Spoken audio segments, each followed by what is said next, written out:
and what they see over the next decade to come. We are joined by Lisa Past. She's the Chief National Security Cyber Risk Officer at Estonia's National Security and Defense Coordination Unit in Tallinn. Also, we have Neil Walsh, Chief of the UN Cybercrime, Anti-Money Laundering, and Counter-Financing of Terrorism Department in Vienna. Next, we have the Honorable Michael Chertoff, Chairman and co-founder of the Chertoff Group, and the second ever U.S. Secretary of Homeland Security, joining us from Washington, D.C. Finally, we have Ali Soufan, Chairman and CEO of the Soufan Group, and former FBI counterterrorism agent, joining us from New York. And I'm Kim Dozier, a Time Magazine contributor and CNN analyst from Washington, D.C. So I want to start with our thoroughly spread panel, asking you all to tell us one thing, or a brief series of things, that you want everyone in the audience to do right now or right after this panel to make sure that they're keeping themselves and their families safer from cybercrime. Why don't you go first, Lisa?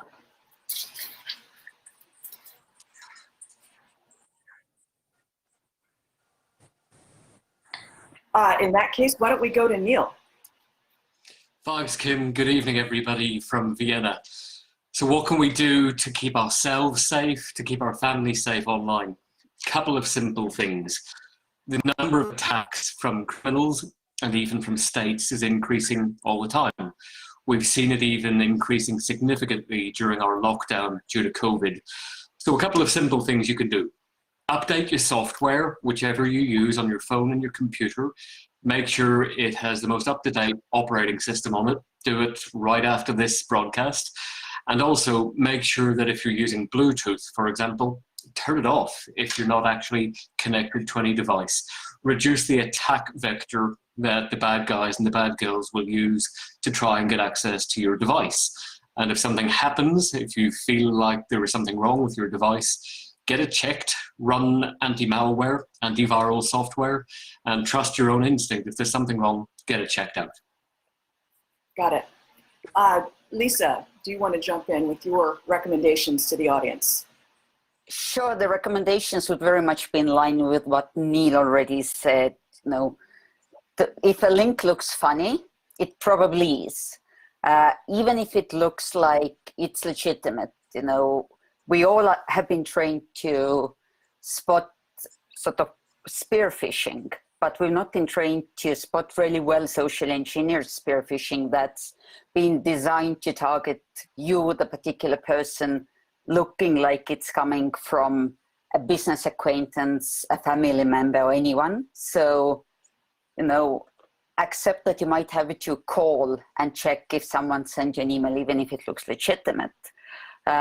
Update the software, two-factor authentication, all of that already has been mentioned. But I think most fundamentally, people need to accept that there's no 100% privacy in the digital world, and there's no 100% security.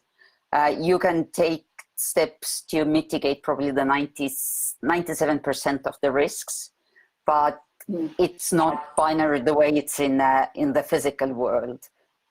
There's still that 10%. Ali, what would you recommend?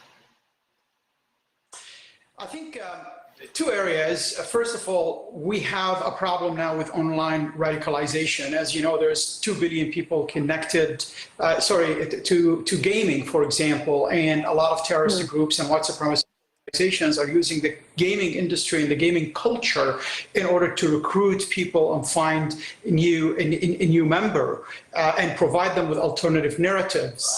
Also, in the same time, I think we have other terrorist organizations and violent groups also still advocating their jihadi narrative, their racial narrative, their economic narrative, whatever it is. Second, modern disinformation. Modern disinformation, including the disinformation terrorism nexus. Now it's being used by states and by non-state actors. And they are effective, they are cheap to destabilize society. Based on these two things, and especially with a lot of people now sitting online because of the pandemic, I think two things. Please have conversations with your children. have conversation with your children about their online habits. Even if they are doing something innocent, like playing a video game, it is important to know if they are talking to strangers, if these applications are suspicious, what these strangers are saying to them. And second, before we used to have, if you see something, say something. Now I think we need a new slogan. It's think before you link. And this is how you deprive state actors and non-state actors from sharing and disseminating disinformation and false narratives. Well, that leads us to Secretary Chertoff. So you were one of the people behind the See Something, Say Something movement. What would you tell people? Well, I agree with all the suggestions that have been made so far. I think what I would add is this. These days, your personal data can be weaponized and used either against you or against your friends and associates. I mean, part of the way people do the phishing is they do research and they get enough information about what it is you are interested in, what it is you're doing, to be able to create a credible false front that they can use then to attack you or attack others. So I would say, before you share data online or engage in transactions online, think about whether you really want to do it. What is the risk? How reliable is the enterprise you're sharing with or the website you're going to? And is there a way to get the same result but share less data, or do it in a way in which the data ultimately doesn't get maintained? And of course, I would then also say encryption. What are the principal ways we secure ourselves these days to ensure our data in motion and our data at rest? So those tools that allow you to communicate with encrypted messaging are very advantageous in the current environment. So turn on your password keeper, two-factor authentication, and turn off your sharing of your entire Facebook network and your entire LinkedIn network. Practical things that bad actors search for information from to target you. Correct. Got it. Well, I'd like to move into how those bad actors are taking advantage of the pandemic right now. Now, Ali mentioned how terrorists use gaming to groom potential recruits. But Neil, you also have dealt with this in the trafficking realm. What are you seeing related to, especially the pandemic, online? Thanks, Kim, and I agree entirely with what Ali, Lisa, and Michael said. What we've seen through our private sector colleagues and government partners since the start of the pandemic, there has been, without doubt, a significant growth of online child sexual exploitation. And I think one of the most disturbing parts of that is around 50% of child sexual abuse material online now is self-generated. It's kids sitting there with a smartphone, with a tablet, with a laptop, taking sexualized pictures of themselves, uploading them, sometimes unwittingly, and then sharing that material. So that creates the risk of them being unfairly criminalized, but also being exploited through a long, long period of time. Yes, correct. Yeah, blackmail can be happening there as well. Yeah. And you've seen a rise of that during the pandemic because so many people are at home, and it's like it seems like parents think it can't happen to their kids. I think that's a great point, that there is this, I think when people are at home, we are psychologically more vulnerable because we feel safer. We're in our domain that we feel comfortable in. We know where everything is. We think we're okay. And we take risks online that we wouldn't do if we were sitting in the workplace or at school. So we need to maintain that level of suspicion, that level of awareness. And I think, as Ali was saying, really instill that into our kids from the earliest of ages. Now, Lisa, in Estonia, I know from past Leonard Mary conferences, you all spend a lot of time looking at nation-state actors, specifically Russia, but also others. What are you seeing in terms of trends during this pandemic? Who is taking advantage of this and how? So I think in terms of the pandemic, nothing's new and everything's new at the same time. So in many senses for Estonia and, governments and organizations in our corner of the world, it has been business as usual. The transition to remote work, whilst almost overnight in a lot of places, was quite smooth since the infrastructure is in place. We have a government-backed secure digital identity, all of that. Well, However, especially in Estonia, I mean, which is known as Estonia for a reason, right? Absolutely. However, we also know, looking at whichever of the past the nation state backed or at least politically motivated cyber attack campaigns, it's clear that that attacker is opportunistic and reactive, which means that, of course, that sort of an attacker takes advantage of any sort of opportunity. And in particular, the opportunistic attacker tried to mix geopolitics and the pandemic to delegitimize the ways democratic governments were dealing with a pandemic, and those news popped up all around the world. And secondly, could you give us an example of that? I mean, any case of mask diplomacy that you ever saw, masks landing with a flag from countries that weren't quite themselves reporting events, there's a fair amount of finger pointing that happens specifically early in the pandemic, but also it died down as everyone realized what a deep global mess we're in. But what continued worldwide was taking teaching and impersonation. So North American government agencies, as well as what? Taking advantage of the pandemic for spear phishing and impersonation. So particularly governments that had some sort of aid packages, whether it was the US, payout to certain groups of citizens, whether it was Australian aid packages, there was a lot of spear phishing around that, very well designed, very well targeted emails made you look like they're from the government or here to give you money. And thirdly, I think for the Intel community, the methods, tools, and techniques were new, or were old rather, but attack vectors or the attack surface might have been new, since no one really was preparing for a wide-scale global attempt of trying to steal IP when it comes to medical research, vaccine development, things like that.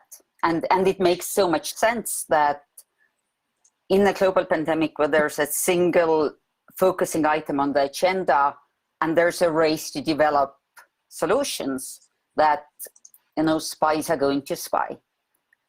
So you're talking about the reports by US officials and others that Russia and other actors have tried to steal some of the intellectual property around vaccine development to fight COVID, things like that. Exactly. And Russia and China are the two that have been named specifically. It's clear that if it wasn't a vaccine in a pandemic, it would be designs in the defense industry. So in a way, it's spies are going to spy, but then there's an extra added layer of this acute and pressing issue of a global pandemic that's focusing it into this particular area. Now, Secretary Chertoff, I know, yes, ma'am. I just have to add that medical technology is notoriously non-secure. It's not safe. It has the longest patch cycles in the world of any industry that I'm familiar with. In fact, there's plenty of medical technology, including life-saving devices, that have well-known and quite well-researched vulnerabilities, where the CVE number starts with 19, meaning they were first noticed and registered in a year that started with 19 in the previous century. So one of the silver linings of this, I guess, is that there wasn't a lot of attacks against life-saving medical technology, which is actually often insecure and often full of vulnerabilities, since there's a race to obviously to go out and save lives rather than secure technology itself. So I was going to turn to Michael Chertoff to ask you, you must have been watching the early attempts by China and others to steal intellectual property, to start spreading disinformation. Those were the early years of China's AI, artificial intelligence campaign. What sort of evolution have you seen? Well, I think we've seen a number of things. Obviously, Chinese espionage has been going on for quite some time, and not just traditional national security espionage, but commercial espionage to help their state-supported enterprises, and that continues. What we've seen more recently is the Chinese have identified artificial intelligence as an area they want to have global primacy in. And the way you build that is you combine developing algorithms with huge amounts of data. And we've seen some massive data thefts. In my view, I think many of these actually are generated by China. We had the theft of millions of files on background checks from the U.S. Office of Personnel Management. We've seen Yahoo accounts and other accounts being stolen at a scale that would be useless for human beings to review, but are exactly the kind of grist for building artificial intelligence. So I think there is a concern that the Chinese are building a very comprehensive profile of all Americans and maybe citizens of a lot of other countries. And this can be used as a way of social engineering. It can be used as a way of promoting impersonation, but it can also be used to target political messaging. And although the Russians have been the principal actors in the disinformation field, particularly as it applies to trying to affect elections, I think we're going to see the Chinese doing more of this, particularly to elevate their own brand globally at the expense of the way people are looking at the Western democracies.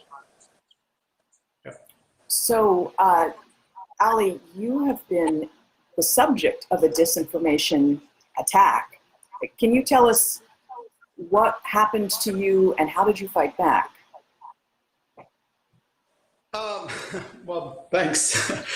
Early May, I was briefed by entities in the intelligence community here in the United States about a credible threat from a terrorist organization, from Al-Qaeda.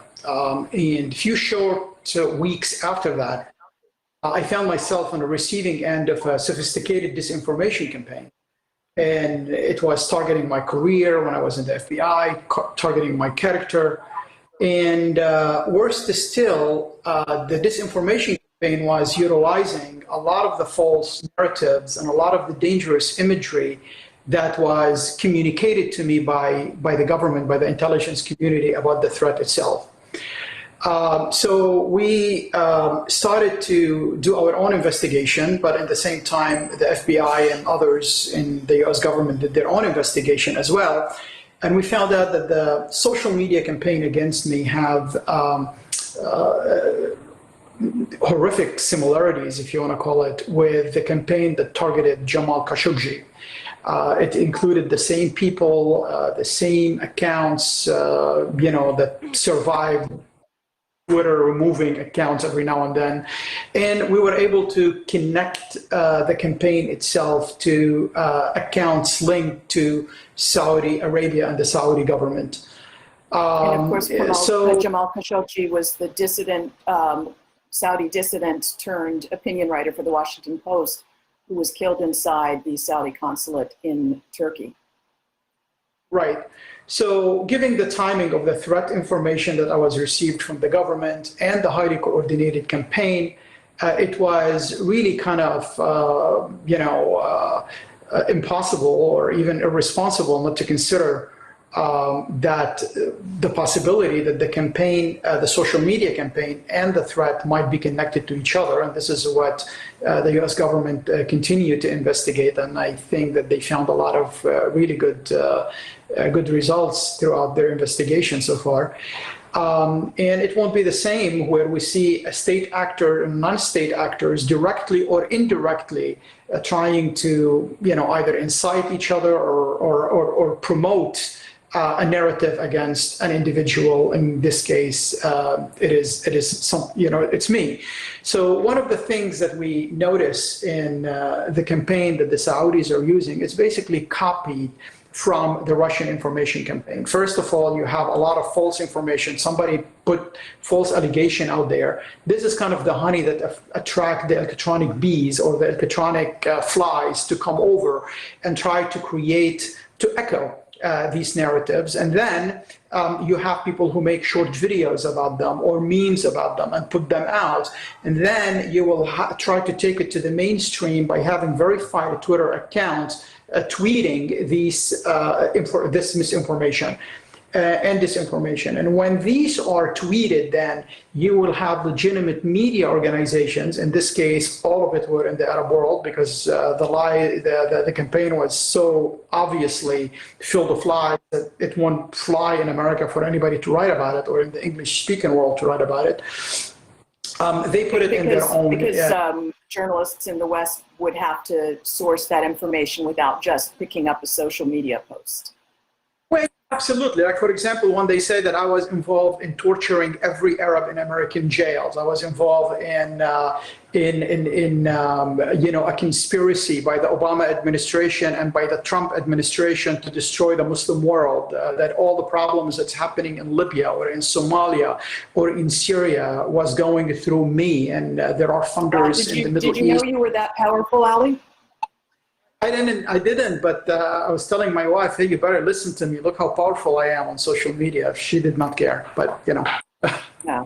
So before we move on, I wanted to ask if U.S. officials have yet confirmed to you if they think it's definitely a nation-state actor as opposed to Al-Qaeda.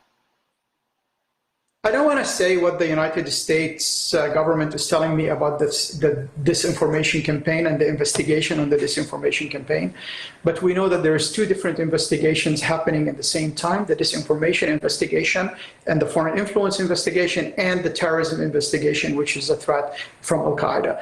And how these two meet each other, and I'm not ready to speak about it at this point. It's an ongoing investigation. So I just wanted to let the audience know that we're going to shortly take questions. So if you could please start sharing questions to the chat. But I wanted to pivot to Neil and ask how this disinformation is being used by criminal networks or terrorist networks, and how that's making your job harder. It's a great question, Kim, and I wish there was an easy answer to it. I think the sheer scale that we've seen of misinformation and disinformation is beyond what anyone expected. So if we look, there is a broad campaign within the UN called Verified, which is trying to get the public to really think about the sourcing chain of what they read online. Do you believe straight away what you read? Can you independently verify the origin of what you're reading on social media or on the news or anywhere else? And I think, as Ali was saying, sometimes even when this is generated from verified accounts, so on Twitter or Facebook, and you've got that blue tick beside you, that doesn't necessarily mean that the information that one's reading is true. So a lot of what we're doing in the UN now is actually focusing on kids and teenagers at school and those going into college and university, and focusing very much on giving them better skill set. They're reading and making critical thinking decisions about how they react. And I think sometimes we think, well, this is primarily a Western problem or a economically developed problem, but it hits every country where you have 3G, 4G, 5G connection. And we need to make sure that our kids from the earliest ages and our teachers and educators understand how to better help our kids and our teenagers to get their way through lives and help to make those decisions about what they're reading is true and how not to share misinformation unintentionally and to share disinformation intentionally, because the impact is extreme. It sounds almost like something that needs to be part of an education curriculum from the earliest age, you know, as part of the STEM education in the US or something like that. A couple of days ago, my staff in Honduras had 5,000 teachers online and explaining cybersecurity as part of a 5-week training course.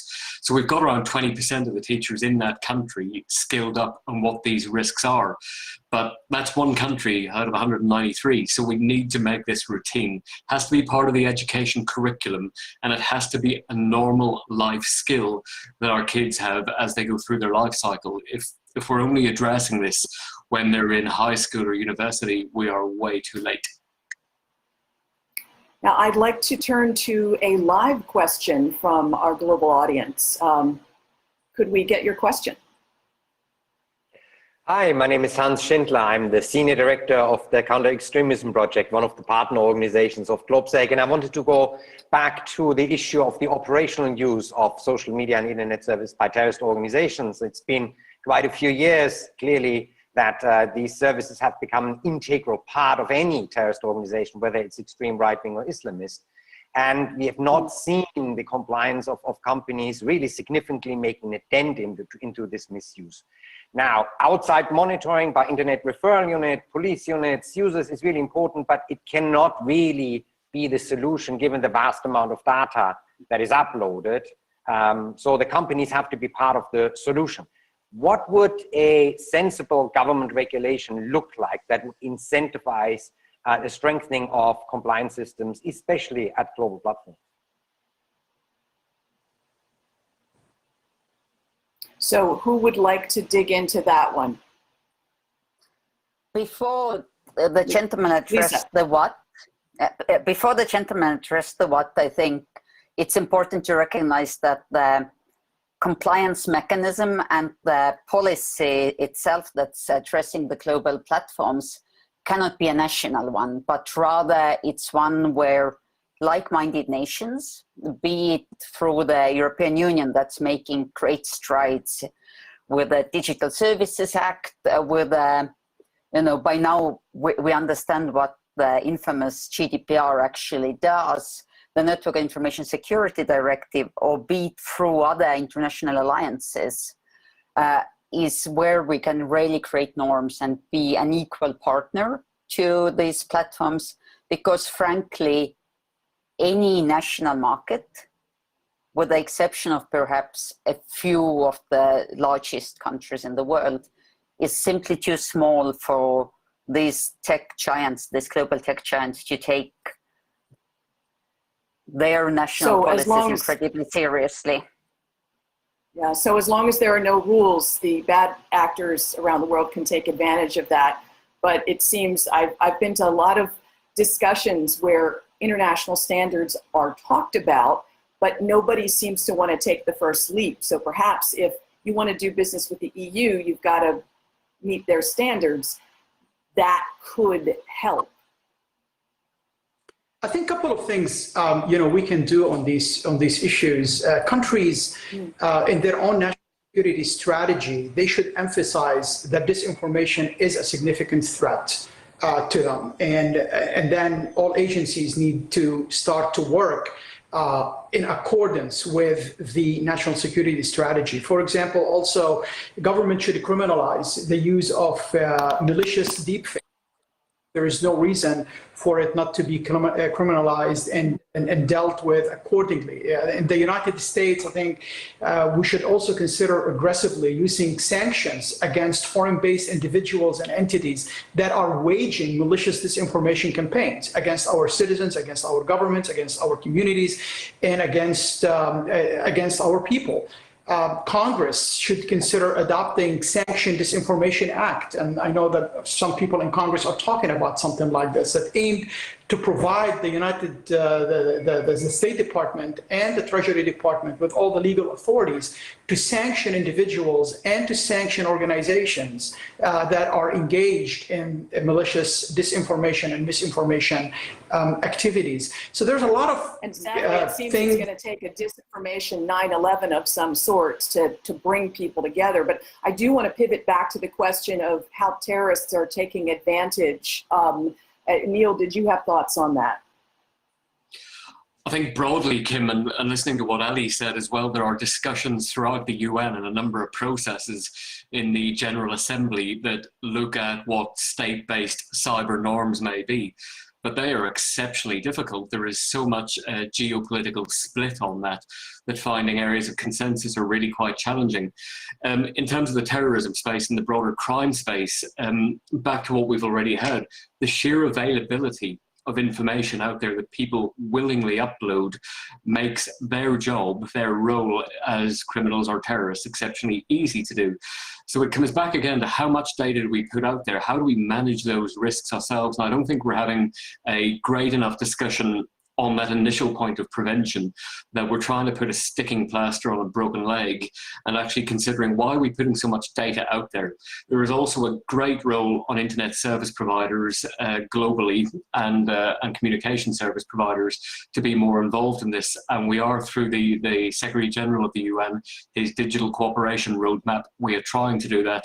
But I wish there was an easy solution to it. I'm not sure there is yet. I'm really keen to hear the views of others and those who are listening to this as well. Secretary Chertoff, it seems, you guys started the fight early on to try to find how terrorists were using the internet. But it does seem from the outside looking in that every time you get Facebook or Twitter or, name the app to police their network better, that the terrorists just migrate to somewhere else.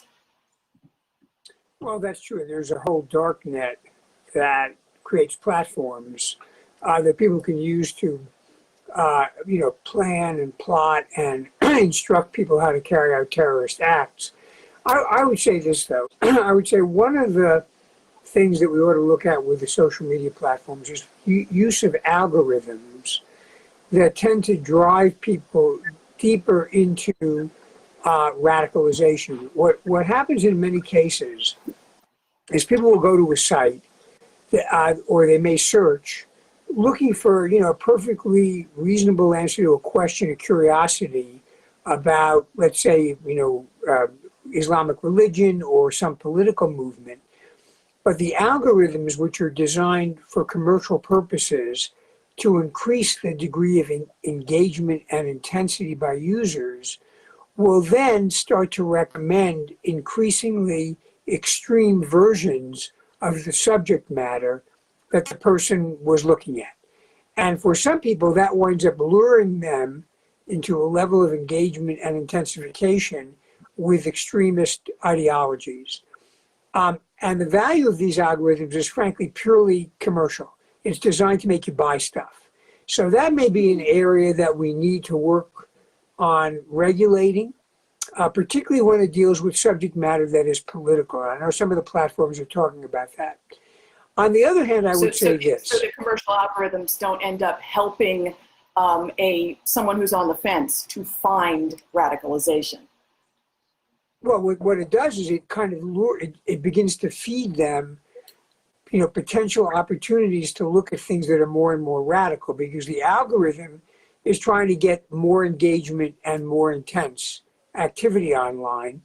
The reason the algorithm is designed is for commercial purposes, but it winds up being used for nefarious purposes. The other thing I would say is we've got to be a little careful on regulating disinformation, because one person's disinformation is another person's free speech. And given that we now have some people in government labeling anything critical as, quote, fake news, giving the government the ability to regulate, quote, fake news could be something that would be celebrated in Beijing, but not necessarily good for liberal democracies. And we're seeing that right now with the Thai group that's critical of the monarchy that Facebook has now kicked off of Facebook, at least the original group has been. A question from the audience for Ali from Andrei Matishak, I believe. When talking about online jihadi radicalization, there is usually also an added factor from the physical world. The jihadi radicalization is seldom totally an online process. So my question to Ali, but also for anyone else, is this the same with the far right radicalization? in the case of aspiring jihadis, the added factor from the physical world is usually an already radicalized individual. With the far right, is that also how it works?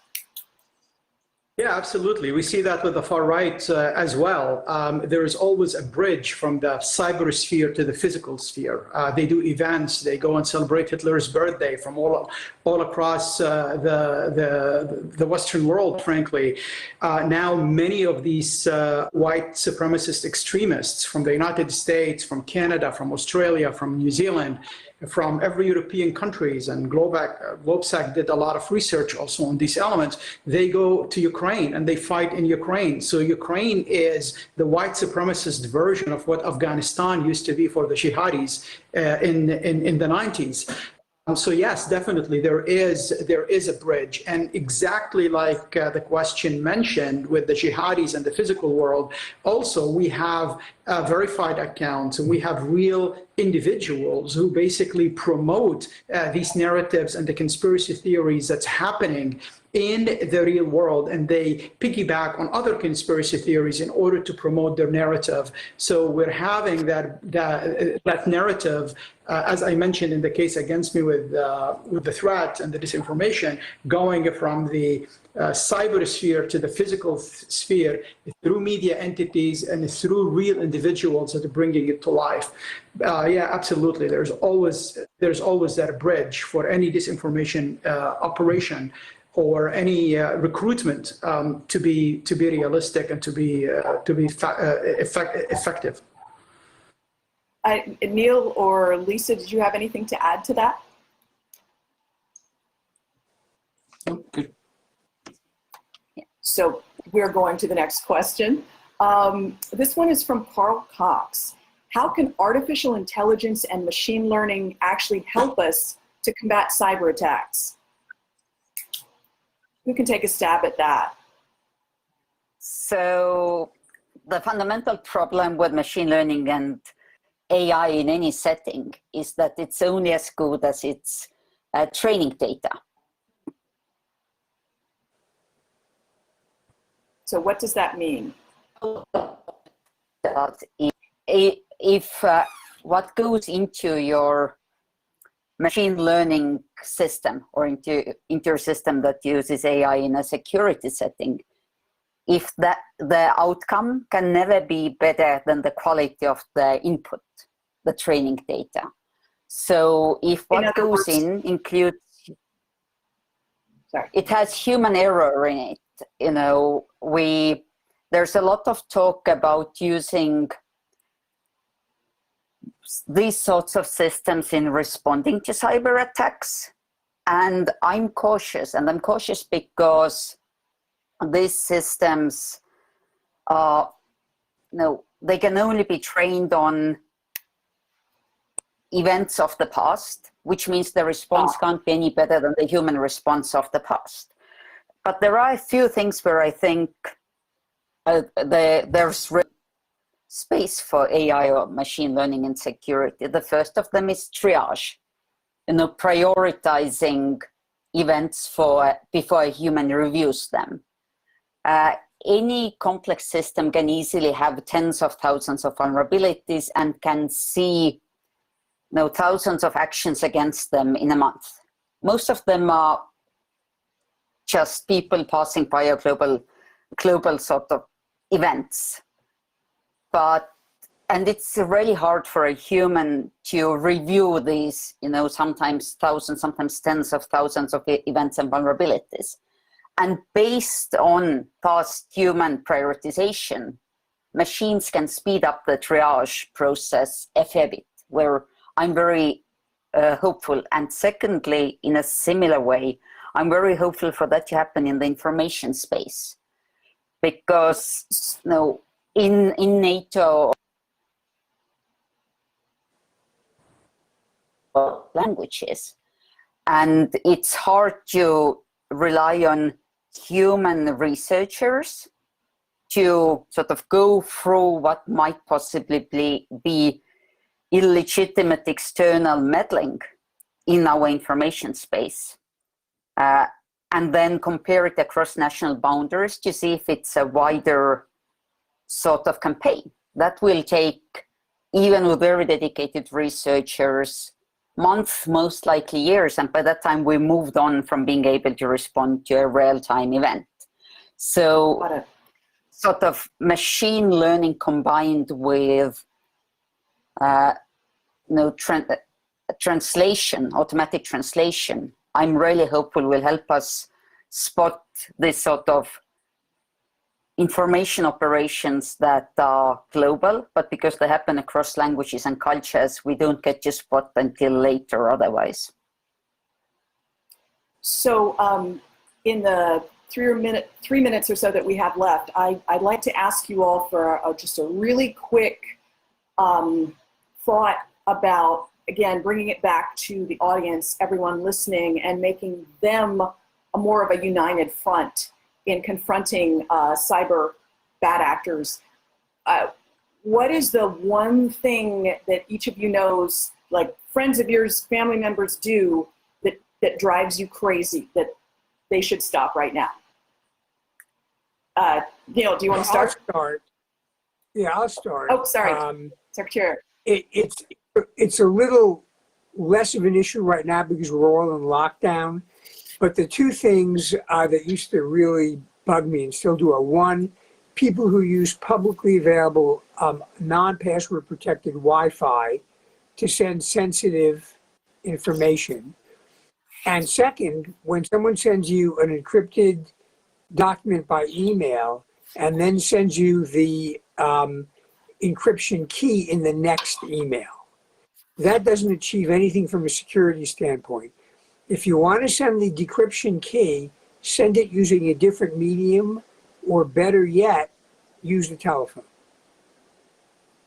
I have the bank and a few different other offices that send me that sequence on a regular basis. So thank you for that. Ali, how about you?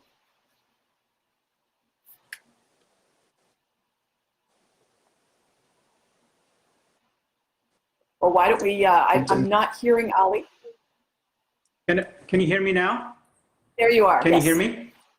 Yes. Okay, so the secretary mentioned what he did, and it's really great, and also what we heard at the beginning of the form, some of the recommendations regarding passwords and all these things. But one thing that really drives me crazy is, and I have it in my family, friends, a lot of people who, if they read it on Facebook, that it has to be true, and they repeat all false narratives. This is regarding whatever. It's COVID, with 5G, with the anti-vaxxer movement. You go down the list of everything that has been now reported, and everything that all these radical groups, white supremacists or jihadis, they repeat and they amplify, and it's all based on false information.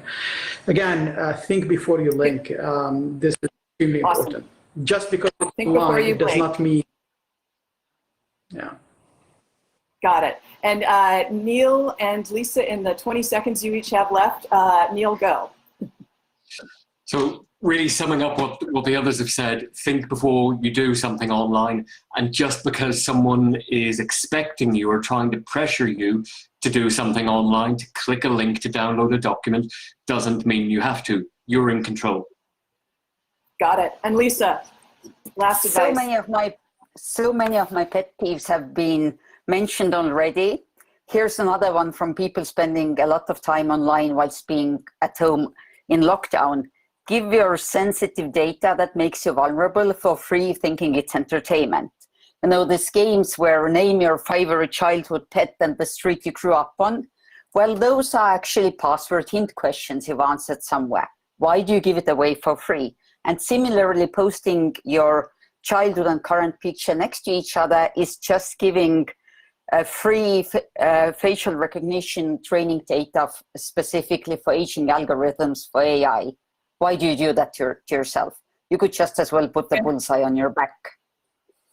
Fantastic. I think people will be changing some things on their social media after this panel. With that, I'd like to thank all of our panelists for a thought-provoking discussion and their patience with the technical wonders of doing this virtually. And I'd now like to hand over next to Brussels, to Ms. Kinga Redzlowska of the Royal United Services Institute and her presentation on the CRAFT project. Thank you.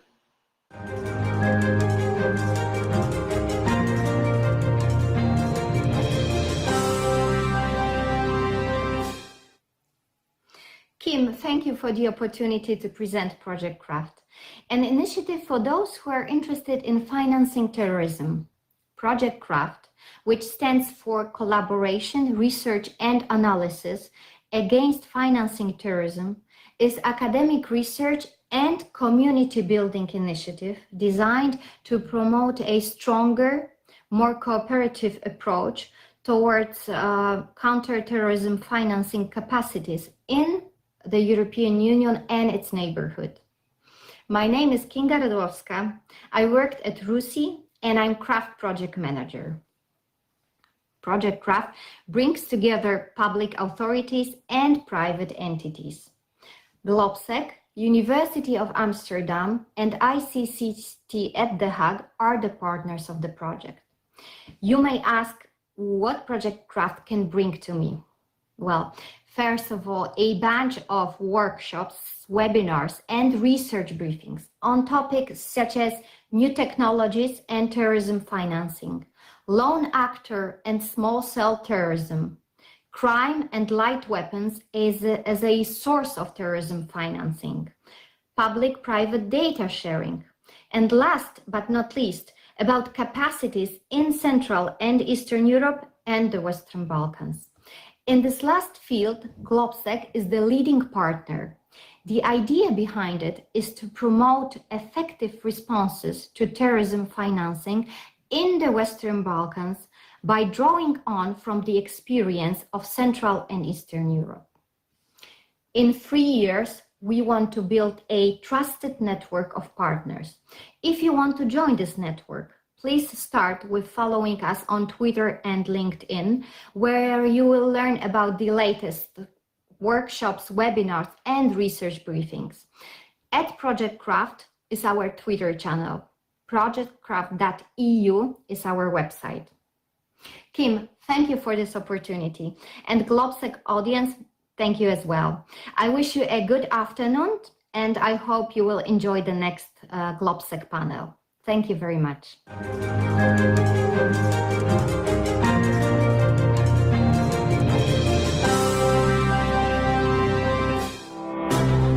GLOBSEC Bratislava Forum is the platform to tackle disruption and discuss solutions for better tomorrows.